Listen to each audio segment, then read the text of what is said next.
Welcome to Eyes on Books. I'm so glad you're joining us this morning.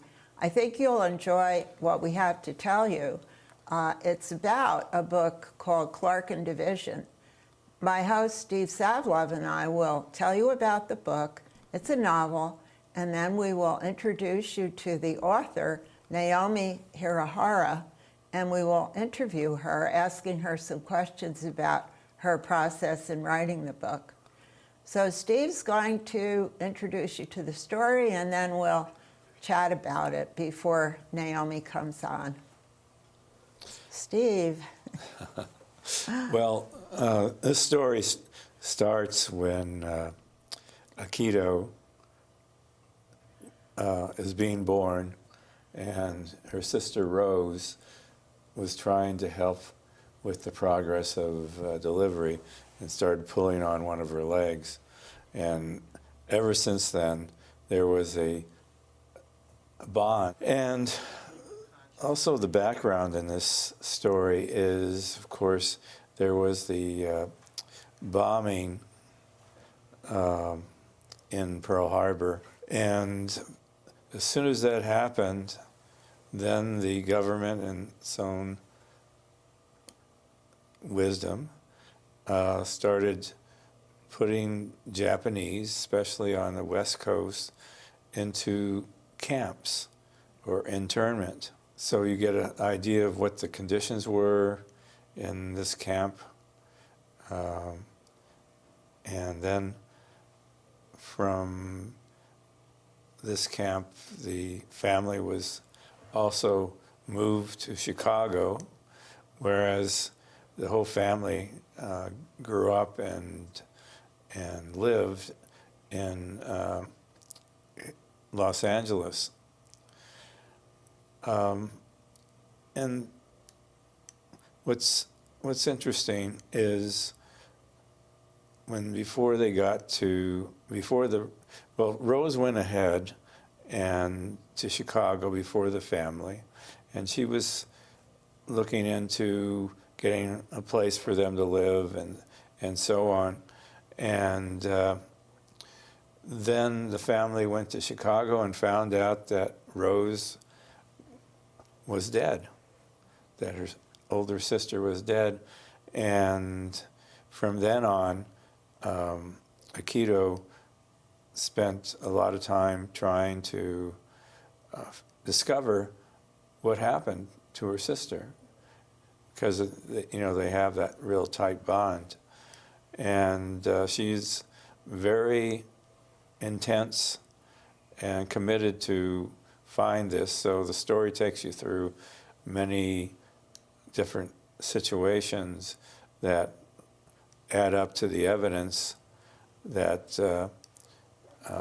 you'll learn at the end of the book. And so I found it to be very fascinating, page turner. And what I liked about it was a very immersive and compelling story.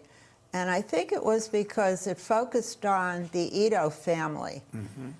There was a lot of history, and I did learn a lot, especially the fact that 120,000 Japanese were interned in 10 different camps in the United States. And they were all from the Pacific Coast, which became evident when this family, the Ito family, resettled in Chicago.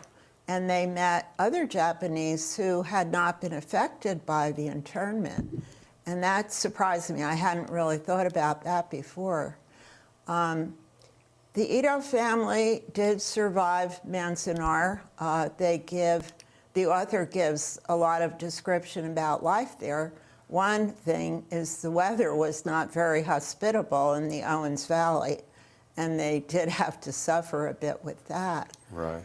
And then the other piece of history that we learned about was this resettlement program. Mm-hmm. And we didn't know about that before either. These Japanese, when they were finally released from Manzanar, they were resettled in the Chicago area. Right. So that became a whole story in itself. Yeah. Yeah, they settled in near Clark and Division, which is a well-known part of Chicago. Mm-hmm.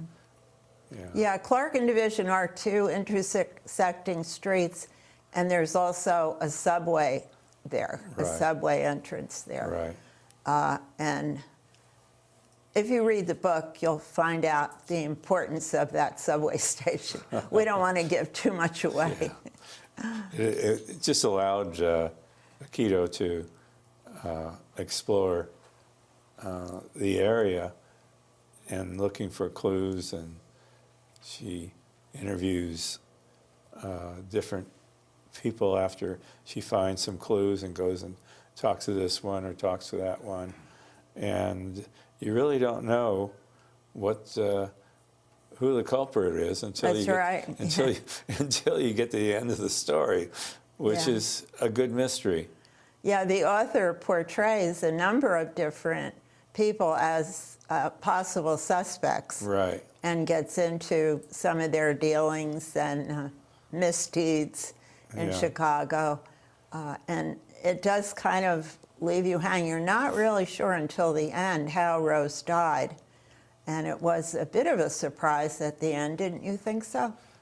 Yeah. Surprise you. I had no idea who, what's going to turn out and who Yeah. the culprit is, and it was really very warming to my heart to see Akito just try and try and try to find out what happened to her sister. And it was amazing. The girl had such fortitude. She was in a strange city.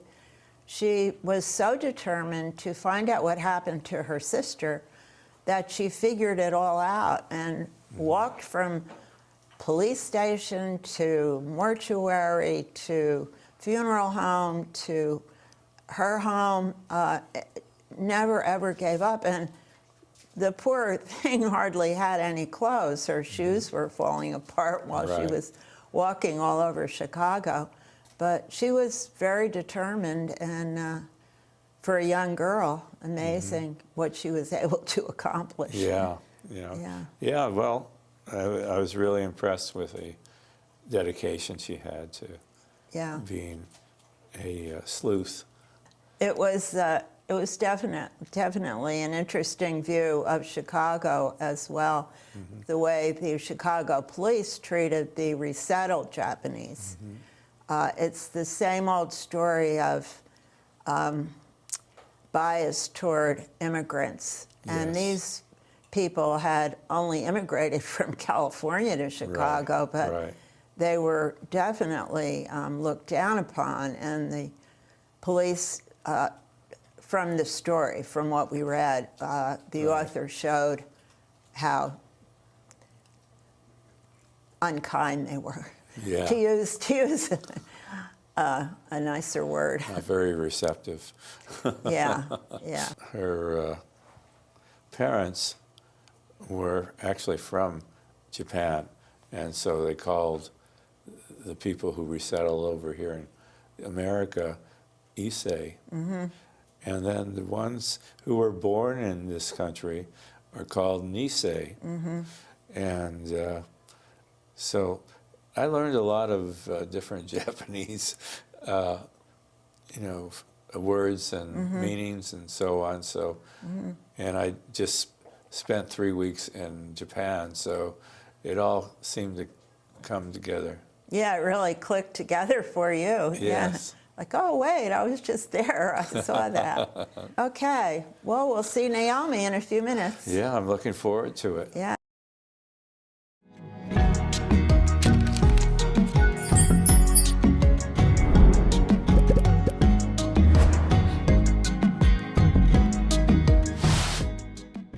Well, good morning, Naomi. We're very happy to have you.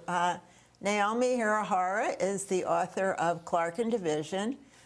We just gave our audience a little overview of the story, so we'd like to tell them something about your background and then ask you some questions about how you wrote the book and researched it. So I'm Elaine Schnitter, and my co-host is Steve Savlov.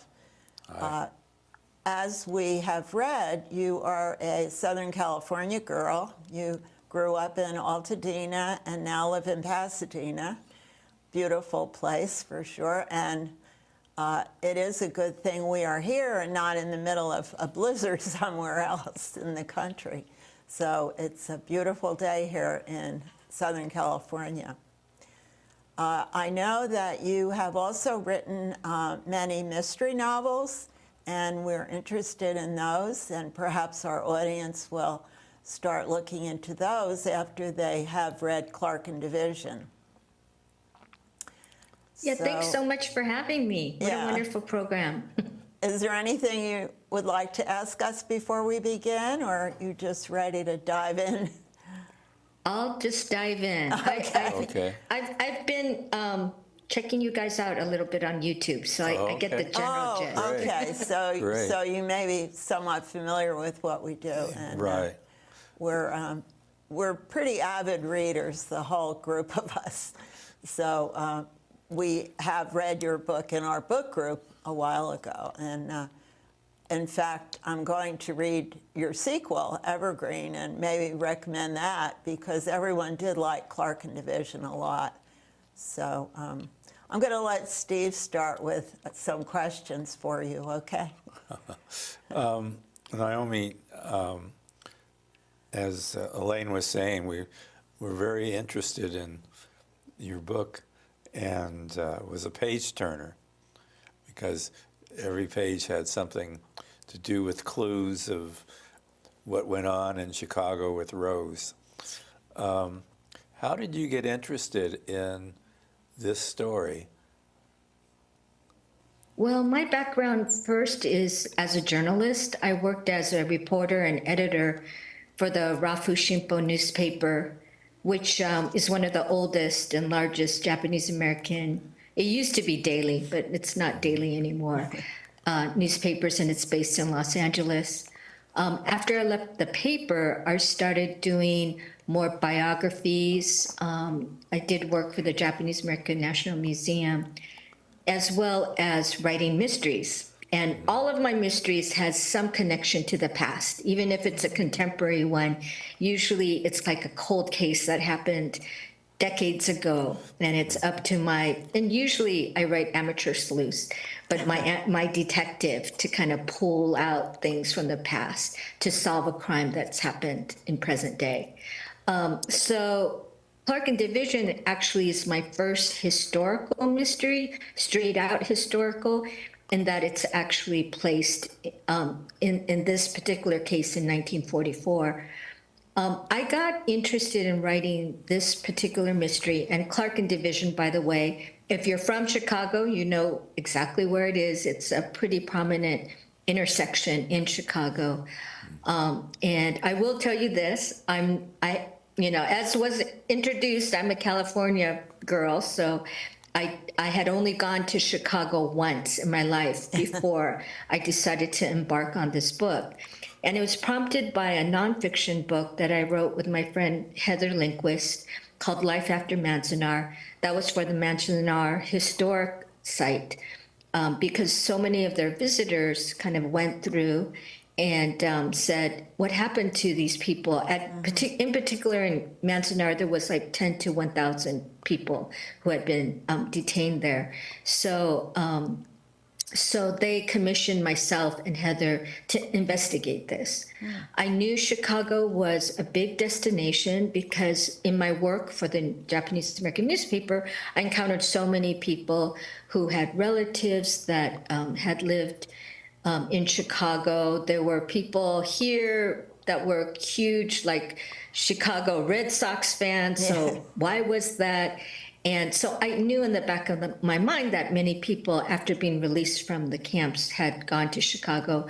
But it wasn't until I dug further for this nonfiction book that I learned that it was, in fact, the #1 destination for these individuals who leaving camp, that before World War II, there were about 400 Japanese Americans, so a very small number in Chicago, which was the second largest city in the nation at the time. And then by the 1940s, mid 1940s, there were 20,000. So that kind of reflects kind of the exodus. Right. And I also found a particular report from the Chicago Resettlers Committee. This was a Japanese American group, and they were very concerned about the high level of juvenile delinquency that was happening in the community when people were first going to Chicago. And the reason why is because of the size of Chicago. There was a lot of industry. There was even defense factory work that Japanese Americans were going to work in addition to chocolate factories and stationery companies, those kind of types of work. But it was so, and it's in the Midwest, so it's in the middle of the country, away from the military zones. So that's why the government, as well as the Quakers American Friends Service, who are assisting Japanese American, kind of encourage people to go to Chicago. But they did kind of caution them not to hang out in great numbers. But of course, that didn't work out because you have a bunch of people who had been behind barbed wire, and who are they going to trust? They're probably going to trust people who are also held with them.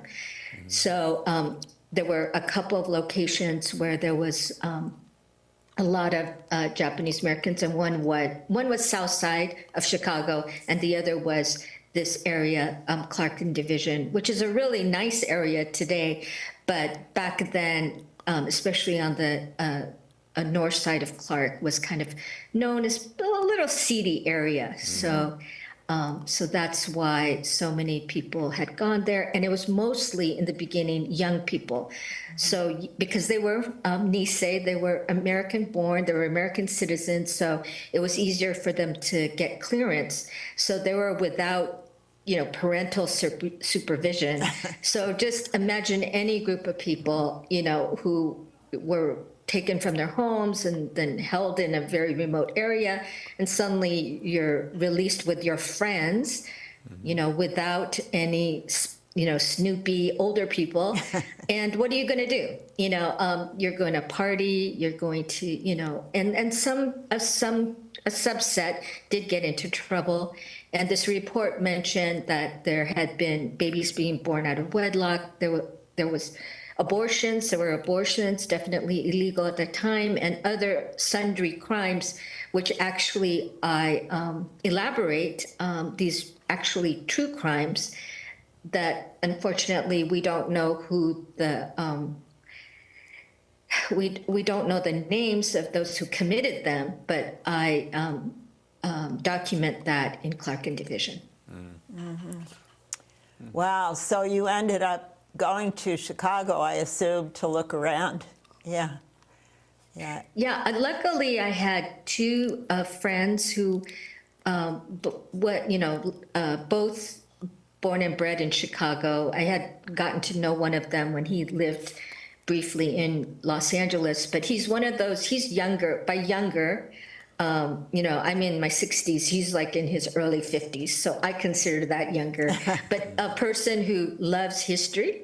And on Google Maps, he had just documented all these Japanese American businesses that had been in the neighborhood at that particular time. So he took me on a walking tour of that particular intersection. And so, even though I had done a lot of research, I had read transcripts of oral histories, talked to different people, interviewed people myself. But I think something about even though there's hardly any remnants of that population, but just walking those streets, hitting the pavement. And there were a few buildings, like my character Aki Ito, where her parents and she were sent to live. That particular building still intact. We couldn't go inside, but just seeing it from the outside, those kind of things were powerful images and experiences that I could integrate in my writing. Now, is the library still there, the Newberry where she worked? Yes, in fact, so it's actually a very world-renowned reference library, is it? which I had no idea. So I had actually a friend, an older friend, the late Sue Kunitomi Embry. She was an educator and civil rights leader who actually fought for Manzanar to be a National Historic Site. And she had a similar, totally different person than Aki, but she had grown up in Los Angeles, had gone to Manzanar. Sue had gone to Madison, Wisconsin before going to Chicago, but she actually worked at the Newberry.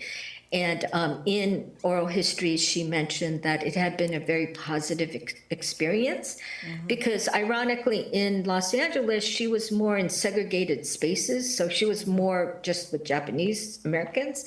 Whereas in Chicago, it was much more like a multi-ethnic work environment. And I just thought it was like a branch library, right? Because I don't know. And so I saw on the map, I go, to my guide, my friend Eric, I go, there's a Newberry, let's go in. And it turns out to be this very established, beautiful library, kind of maybe like the Huntington Library for us on the West Coast. And it has like marble floors. And I was just imagining like a person like Sue or my fictional Aki, for her to step, go from like the barren Owens Valley, the dusty barracks, to actually work in this beautiful place. And that's why it had to be a part of my novel.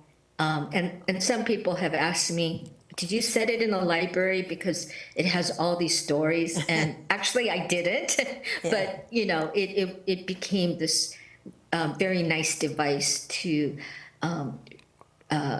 show Aki's transition from camp to Chicago. And you did a full job describing that library. I've only been to Chicago myself 3 times, but I never went there. And now if I go back, I'll want to see it. And the other thing you did with the library, Naomi, was you introduced us to some of the other ethnic groups. Her friend Nancy, the Polish, and there was a large population of Polish in Chicago, I believe, at that time. And then Phyllis, the African-American girl. And that was interesting, too, because the neighborhood where Phyllis lived was a mixed Japanese/African-American. So you gave us a very nice picture of the demographic of that area during the war. I enjoyed reading about that. Yeah, that's what's so different about Chicago than like Los Angeles, right? Because they're very specific in terms of the European immigrant, where European immigrants once lived, and you could see signs of it like Polish churches and Italian churches, and we don't have that kind of level of specificity. I think here, I mean, it's still like there was an Italian community in Chinatown, and I did also a nonfiction book on flower growers, so in that I kind of followed where the Dutch and the Italians were, but there's not, I think with the general populace, nobody really knows about that, long history. And when I first visited Chicago, I stayed kind of in the Polish area at an Airbnb. So I knew Polish people growing up as well.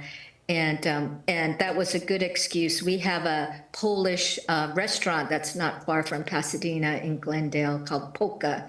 So I took my mom there, and we had pickle soup, and so that was like fun research. Nice, to integrate in the book. It sounds as if you enjoyed researching this book very much, and we're happy that you did that because we're also enjoying Chicago. Is there something in your background that was a driving force to write this story? I think in terms of the question of what there is in my past. I think both Aki and I are daughters of an immigrant or immigrants, and I think that we share, and through our families, we learned a lot of history in the past. You know, that's part of our legacy, and that's definitely been a factor in creating Clark Division. One of the things you did, which I found really interesting, was that you used a quote from Rose's diary at the beginning of each chapter. So what was your method for doing that? I wanted to get Rose's voice in there, and I wanted to also show, you know, she had a very different personality than her younger sister, Aki. And I thought that could be helpful for people to kind of understand their relationship and who Rose was. Yeah, that makes a lot of sense, yeah. Yeah, that was, I mean, the bond between Aki and Rose was just really impressive, because it, you know, in spite of the barriers that got in front of Aki, she just went on. She was not deterred. Yeah, and that's like, even though I had my eye on getting things right historically, you know, essentially this is fiction, so there needs to be something more universal. And definitely the relationship of the sisters, and being a younger sister, kind of in the shadow of your older sister, who's kind of the star of the family. So what happens when that sister is gone? Will the younger sister be able to take her place? Right. So that was kind of like the universal story I was investigating. Wrapping up, we'd like to thank you again, Naomi. You are a wonderful interviewee. We like Yes. that, yeah. And I hope you have good luck with your future endeavors.